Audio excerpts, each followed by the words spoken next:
when you're a competitive athlete, you learn very quickly how strong you are or how energetic you are, all of those things. But it could very well be that there's a lot of people who have an equally as good a body as you have, that performs just as well, that is as muscular, let's say in bodybuilding, has exactly the same kind of proportions in all of those things. So the question really is what puts you over the top? It is the mind that really creates the body. It's the mind that makes you really work out the 4 or 5 hours a day. It is the mind that visualizes of what the body ought to look like as the finished product.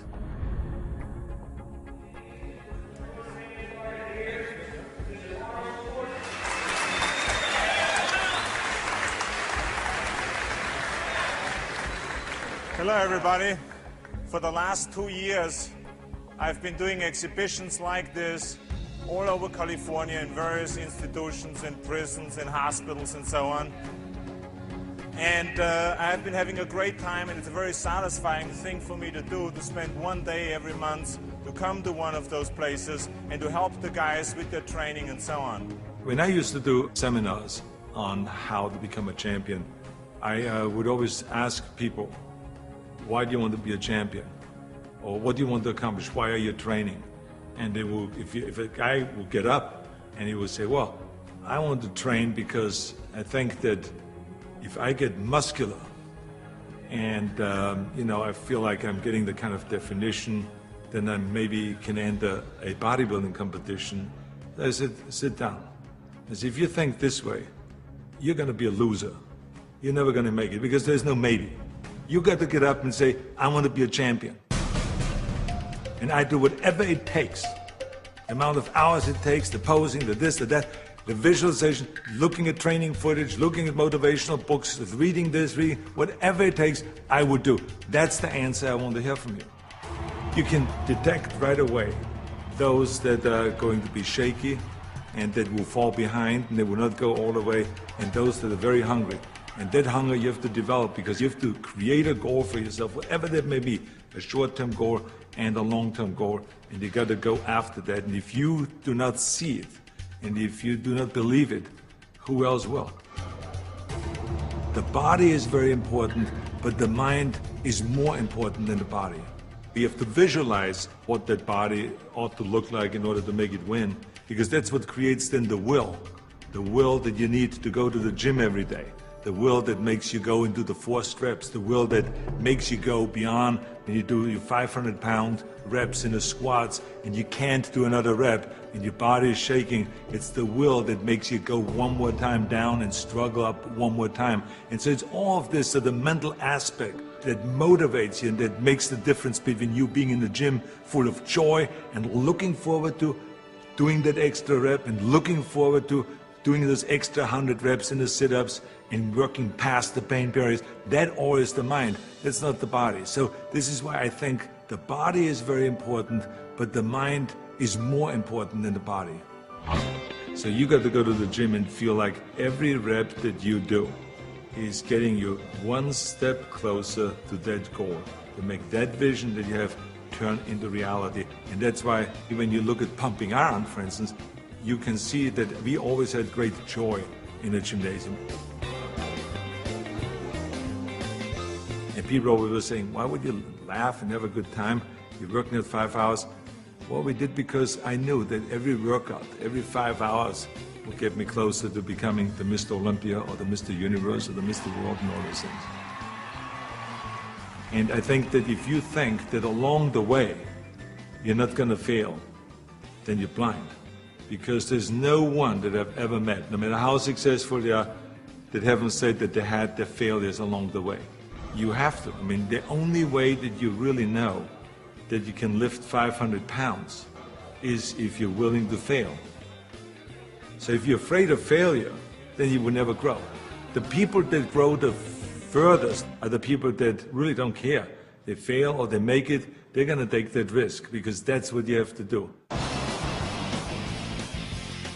I think what we learn in sports is very helpful to anything and everything else that you do in life. So now you apply that principle to acting. And you say, well, wait a minute, I put 5 hours in every day in working out, did my posing 1 hour a day, I did my stretching and the this and that, and all of those kind of things. So now let me apply the same thing to my acting career. Let's go to acting class every day. Let's go and work on the accent, the same amount of time, with the same will, and let's visualize what am I shooting for? Okay, I want to be another Clint Eastwood. I want to be another John Wayne. I want to be another Kirk Douglas, all those great heroes that I admired as a kid. So that's what I'm going after. And that same principle works, even though there's so many people around that say, no, you will never make it because you have an accent, your body is too big, and your name Schwarzen, Schnitzel or whatever, who can pronounce that? But you know. It doesn't matter if anyone else knows and if anyone else believes in it, but you know. And that you know that principle of visualizing yourself as a star will work, and all you have to do now is go towards that vision. I've retired from bodybuilding in 1975, and I signed a series of Conan movies. Here I was, big studio behind you, budget $20 million, of course, which was in those days is an equivalent of today, $150 million. I was going to Australia to be a judge at the Mr. Olympia competition. But then all of a sudden, I thought, I should compete.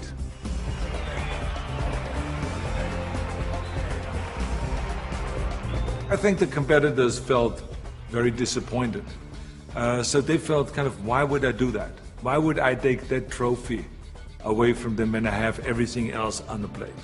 And so I think there was disappointment there. And, I just felt, well, that's something that I need to do. I felt very strongly about it, and so I competed. So now you apply that principle in my political career.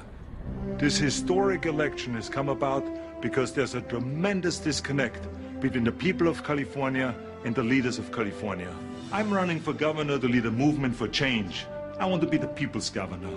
I will work honestly, without fear or favor, to do what is right for all Californians. Join Arnold and let's bring California back. People see me as a big action hero on a screen, and they expect the same kind of bigger-than-life action in reality.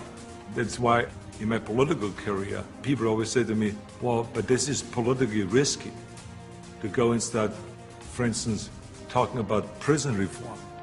People don't want to go and even talk about that. So I say, well, maybe it's politically risky, but in the meantime, we have 172,000 prisoners in facilities that are built for 100,000, and something is going to break, and something is going to happen. I want to fix it.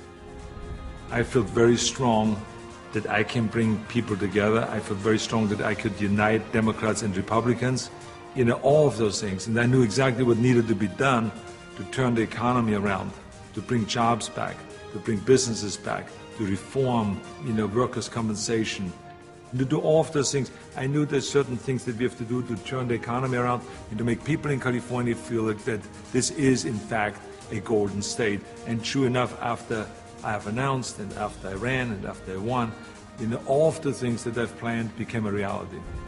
I always use bodybuilding as an example for a lot of things that I do. If it is talking about the budget, if it's talking about the environment, if it's talking about prison reform, somehow I always get in my experience of what I've learned in bodybuilding and then somehow tie it in of what I'm doing today. I have learned a tremendous amount, and every day still is a learning experience.